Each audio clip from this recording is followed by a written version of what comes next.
but nobody ain't perfect, but I wouldn't change a thing.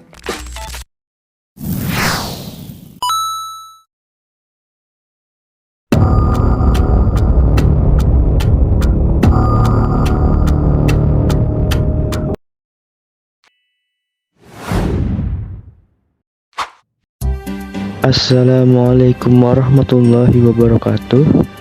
Hai pemirsa, kembali lagi bersama saya Gagat. Saya di sini untuk menerangkan apa itu freight forwarding.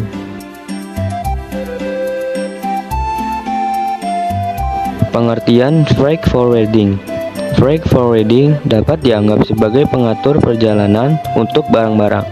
Ini adalah layanan yang memfasilitasi transportasi barang dari produsen atau pemasok ke konsumen atau tempat tujuan akhir.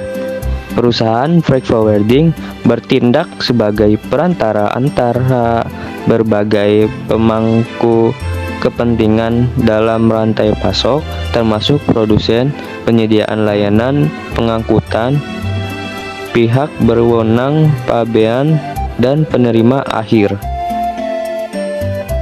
Bagian latar belakang.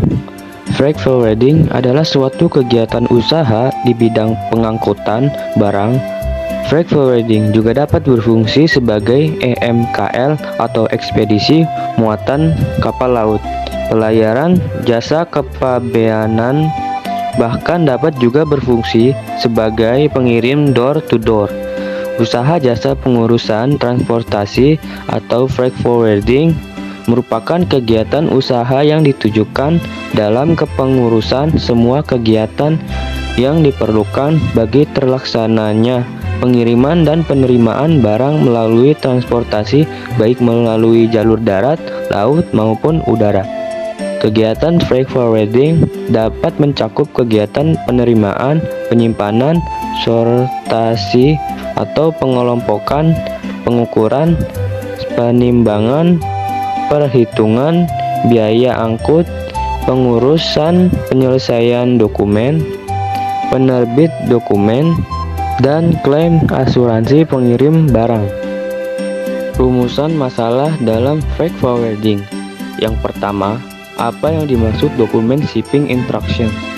Yang kedua, apa kegunaan dokumen invoice di dalam freight forwarding? Yang ketiga, apa saja dokumen untuk barang yang dikirim ke luar negeri? Shipping instruction, dokumen yang diberikan oleh eksportir atau agen kepada pengangkut yang berisi rincian kargo yang akan dikirim, pihak-pihak yang terlibat, dan persyaratan untuk pengangkutannya. Shipping instruction atau SI merujuk pada voyage yang berisi informasi detail tentang pengiriman dan petunjuk logistik. Dokumen ini dibuat oleh eksportir dan diberikan kepada operator atau forwarder kargo yang selanjutnya akan bertanggung jawab untuk mengatur transportasi dan logistik sesuai dengan petunjuk yang diberikan. Dikarenakan dokumen tersebut berisi catatan akuntansi, transaksi sekaligus merupakan petunjuk tentang di mana dan bagaimana mengirim barang serta pernyataan yang memberikan petunjuk untuk menangani pengiriman. Di samping ini adalah gambar shipping instruction. Penggunaan invoice di dalam freight forwarding yaitu dokumen tagihan tetapi juga menjadi bukti transaksi yang sah di mata otoritas pajak. Pasalnya, dokumen tersebut berisi informasi detail seperti jenis barang atau layanan yang diberikan, jumlah harga satuan, total biaya, serta informasi pihak penjual dan pembeli. Acuan perhitungan pajak. Dokumen ini berfungsi sebagai panduan untuk menentukan jumlah pajak dan bea masuk yang harus dibayar oleh importir. Kedua, detail barang. Detail informasi mengenai barang yang tercantum dalam dokumen ini adalah nama barang, jumlah barang, berat barang, ukuran barang, kualitas barang, dan kondisi barang yang sangat penting. 3.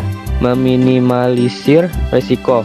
Risiko dalam perdagangan internasional merupakan hal yang perlu diantisipasi. Dokumen yang digunakan dalam bisnis untuk mencatat detail penjualan barang atau jasa. Apa itu invoice?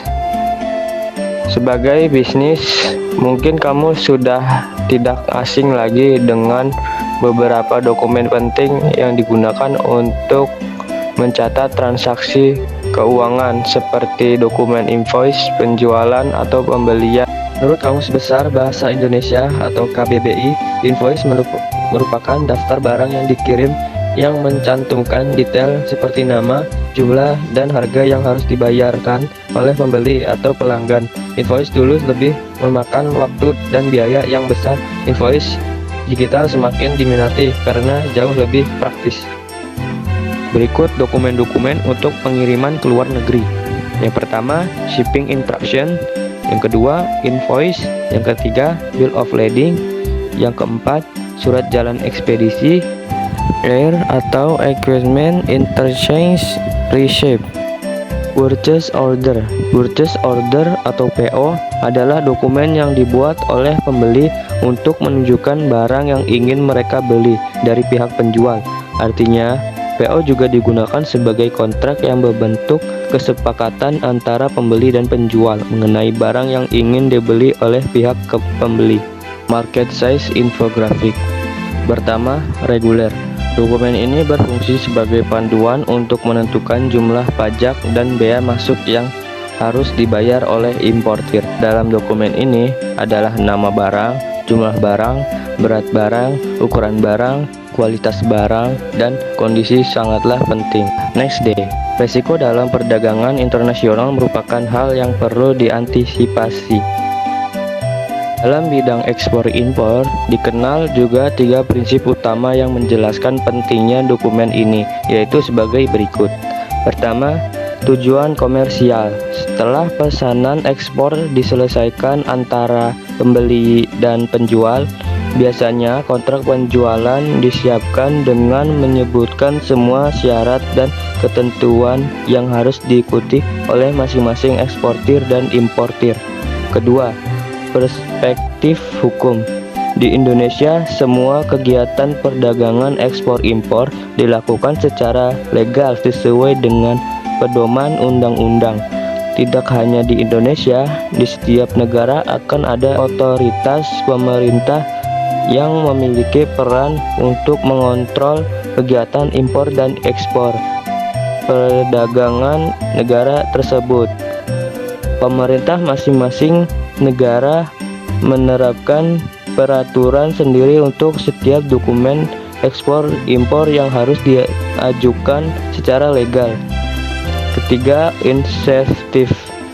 Selain prinsip legalitas dan komersial, dokumen ekspor impor juga berguna untuk prinsip insentif. Pelaku usaha tidak dapat mengklaim bantuan atau dukungan pemerintah apapun jika tidak memiliki dokumentasi yang tepat tentang ekspor. Ada banyak bantuan keuangan dan dokumen yang diberikan pemerintah masing-masing negara untuk mendukung eksportir dan mendapatkan devisa yang merupakan indikasi kekayaan negara masing-masing yang sesuai dengan kondisi sebenarnya. Jadi, dokumentasi yang tepat dapat membantu eksportir dan importir dalam menangani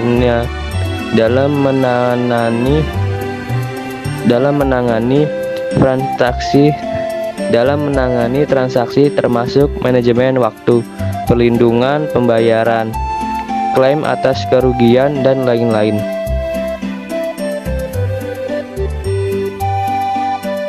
Sekian dari kami tentang penerangan apa itu freight forwarding. Kurang lebih saya ucapkan mohon maaf yang sebesar-besarnya.